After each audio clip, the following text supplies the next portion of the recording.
Welcome to whistle.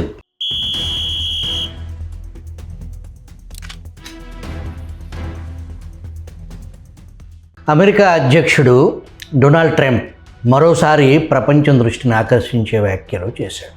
ప్రధాని నరేంద్ర మోడీ తనకు భారతదేశం ఇకపై రష్యా నుంచి చమురు కొనుగోలు చేయదని హామీ ఇచ్చారు అని ట్రంప్ ప్రకటించారు. ట్రంప్ వ్యాఖ్యలతో అంతర్జాతీయ వేదికలపై చర్చలు చెలరేగాయి.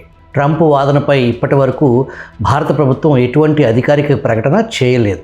రాహుల్ గాంధీ మాత్రం ట్రంప్ అంటే మోదీకి భయం పట్టుకుంది అని వ్యాఖ్యానించారు. విదేశాంగ మంత్రిత్వ శాఖ మాత్రం ఇలాంటి వ్యాఖ్యలపై స్పందించాల్సిన అవసరం లేదని చెబుతుంది. దీంతో ట్రంప్ మాటలు రాజకీయ ప్రచారంలో భాగమా లేక అమెరికా భారత్ మధ్య జరుగుతున్న అంతర్గత చర్చల సంకేతమా అనే సందేహం తలెత్తుతుంది. రష్యా నుంచి దిగుమతయ్యే చమురు భారత ఆర్థిక వ్యవస్థకు ప్రధాన మద్దతుగా నిలిచింది. అమెరికా రష్యాపై ఆంక్షలు విధించిన తర్వాత భారత్ ఆ చమురును డిస్కౌంట్ ధరలకు పెద్ద ఎత్తున కొనుగోలు చేస్తూ రిలయన్స్, నయారాలతో పాటు భారత ప్రభుత్వ రంగ ఆయిల్ కంపెనీలకు లాభాల పంట పండిస్తుంది. ప్రజలకు పెట్రోల్, డీజిల్ రేట్లు తగ్గించారంటే తగ్గించాల. ఒక డీజిల్ రేటు తగ్గిస్తే నిత్యావసర ధరలు దిగొస్తాయి. పెట్రోల్, డీజిల్పై పన్నుల వీరబాదుడు బాదుతూ జిఎస్టీ తగ్గించడం ద్వారా మీ జీవితాలు మారిపోతున్నాయని చెప్పేసి ర్యాలీల పేరుతో ప్రభుత్వాల పబ్లిసిటీ భజన రోత పుట్టిస్తుంది.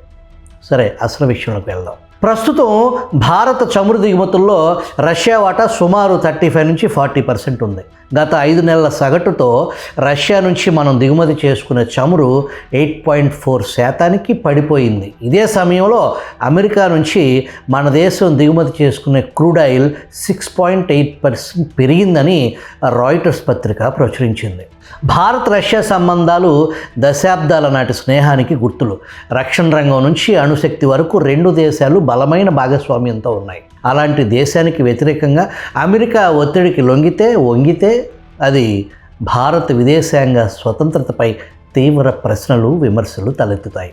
ఒక మాజీ రాయబారి మాట్లాడుతూ భారతదేశం తన ఇంధన అవసరాలను అమెరికా రాజకీయాల ప్రకారం మార్చుకుంటే అది దౌత్యపరంగా అత్యంత ప్రమాదకరం. మోడీ ప్రభుత్వం అలాంటి నిర్ణయం తీసుకునే అవకాశం చాలా తక్కువ అని వ్యాఖ్యానించారు. ట్రంప్ ప్రస్తుతం అమెరికా రాజకీయాల ఎన్నికల్లో మళ్ళీ మద్దతు సంపాదించడానికి తీవ్రంగా ప్రయత్నిస్తున్నాడు. చైనా, రష్యా వంటి దేశాలపై ట్రంప్ కఠిన వైఖరి చూపించడం ద్వారా అమెరికా ఫస్ట్ ధోరణిని తిరిగి తెచ్చే ప్రయత్నంలో ట్రంప్ కారుకోతల వెనుక మోదీ పేరుని ప్రస్తావించడం వ్యూహంలో భాగమేనని భావించాలి. భారత్ పాక్ యుద్ధం ఆపింది నేనే అని లెక్కలేనన్ని సార్లు ట్రంప్ చెబుతున్నారు. The war with India and Pakistan, that was the next level. That was going to be a nuclear war. They already shot down 7 jets. That was raging. And I said, you guys want to do trade? We're not doing any trade. We're not doing anything with you if you keep fighting. You got 24 hours to settle it. They said, well, there's no more war going.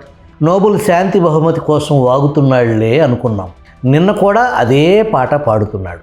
మన విదేశాంగ మంత్రి ఎక్కడున్నారో, ఏం చేస్తున్నారో మనకు తెలియదు. గత 2 ఏళ్లుగా అమెరికా ఒత్తిళ్లు వచ్చినప్పటికీ భారత ప్రభుత్వం మా నిర్ణయాలు జాతీయ ప్రయోజనాల ఆధారంగా ఉంటాయి అనే ధోరణిని పాటించింది. అందువల్ల ట్రంప్ వ్యాఖ్యలు వాస్తవ దూరమైన రాజకీయ స్టంటుగా, ఒక బఫూన్ వ్యాఖ్యలుగా చూడాలి. అమెరికా వ్యవసాయ రంగానికి చైనా భారీ షాక్ ఇచ్చింది. అమెరికా రైతులు సోయాబీన్ పంట కోత ప్రారంభిస్తున్న వేళ చైనా ప్రభుత్వం ఆకస్మికంగా అమెరికా నుంచి సోయాబీన్ దిగుమతులను నిలిపివేస్తున్నట్లు ప్రకటించింది.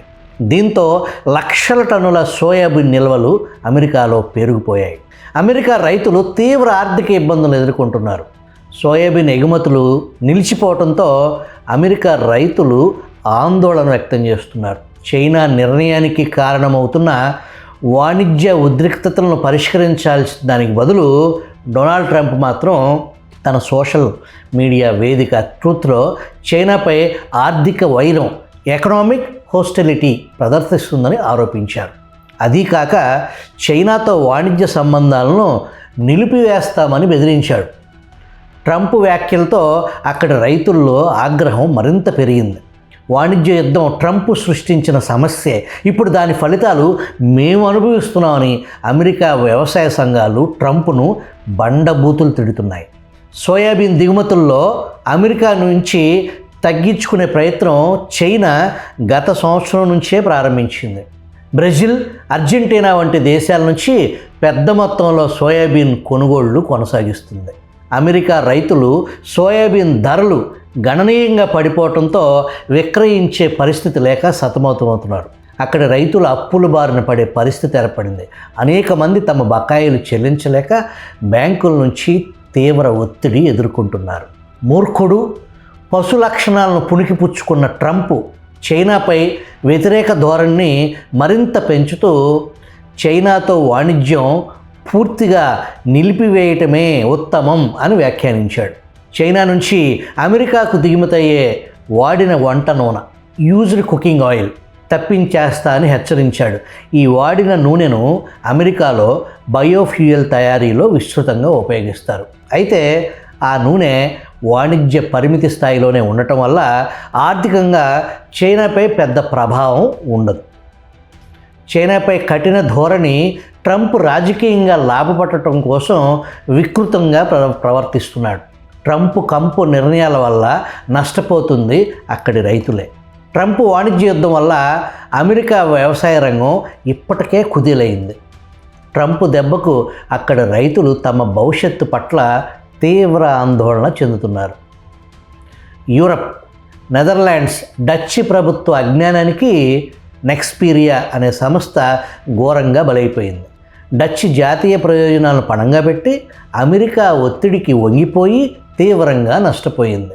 యూరప్లో సాంకేతిక స్వావలంబన హక్కుల గురించి గొప్పగా మాట్లాడే నెదర్లాండ్స్ ఇప్పుడు తానెంత అజ్ఞానంగా, ఎంత భయపడే దేశంగా మారిపోయిందో ప్రపంచానికి చాటి చెప్పింది. నెక్స్పీరియా అనే కీలక సెమీకండక్టర్ సంస్థలో జోక్యం చేసుకోవటం డచ్ ప్రభుత్వ రాజకీయ అజ్ఞానానికి వెలకట్టలేని ఘట్టంగా నిలిచింది. నెదర్లాండ్స్ ప్రభుత్వం స్వీయ ఆర్థిక ప్రయోజనాలను తాకట్టు పెట్టి అమెరికా సూచనలతో నెక్స్పీరియా యాజమాన్యంలో జోక్యం చేసుకుంది. గూడ్స్ అవైలబిలిటీ యాక్ట్ అనే అరుదుగా ఉపయోగించే చట్టాన్ని ప్రయోగించి తన కంచంలో తానే దుమ్ము పోసుకుంది. ఈ చర్యతో డచ్ పరిశ్రమల భవిష్యత్తు గందరగోళంలో పడ్డాయి. చైనాకు చెందిన వింగ్టెక్ కంపెనీ నెక్స్పీరియా మాతృ సంస్థ అమెరికా 2024లో నెక్స్పీరియా యూరప్లో స్థిరంగా పనిచేస్తూ వేల మంది ఉద్యోగాలకు ఉపాధి కల్పిస్తుంది. ఇప్పుడు ఆ ఉద్యోగుల భవిష్యత్తు గాలిలో కలిసిపోయింది. చైనా ఈ చర్యను లీగల్ రాబరీగా అభివర్ణించింది. ప్రతీకారంగా చైనాలో అసెంబ్లీ చేసిన నెక్స్పీరియా భాగాల ఎగుమతిని నిషేధించింది. వింగ్టెక్ సంస్థ షేర్లు క్షీణించాయి. యూరప్లో పెట్టుబడిదారుల్లో భయం, వణికిపోతున్నారు. అక్కడి ఇతర పరిశ్రమల భవిష్యత్తు అమెరికా ఆజ్ఞలకు బలైపోవాలా అని ప్రశ్నిస్తున్నారు. ఈ పరిస్థితి యూరప్కు తీవ్ర అవమానం. యూరప్ స్వతంత్రతపై మచ్చ. ప్రజాస్వామ్య విలువలతో గర్వపడే నెదర్లాండ్స్ తన పరిశ్రమలను అమెరికా రాజకీయాల బానిసగా మార్చేసింది. సాంకేతిక స్వావలంబన బదులు వాషింగ్టన్ మాటే మాకు శాసనం అన్న సందేశం ఇచ్చింది. నెదర్లాండ్స్ ప్రభుత్వం ఈ నిర్ణయాన్ని సెక్యూరిటీగా సమర్థించుకోవచ్చు, కానీ వాస్తవం ఏంటంటే ఇది స్వతంత్ర ఆర్థిక విధానానికి గొడ్డలిపోటు. ట్రంప్ రోగి వికృత రాజకీయంలో యూరప్ బొచ్చె పట్టుకొని భిక్షాం దేహి అని అడుక్కు తినే రోజు అతి త్వరలోనే ఉంది.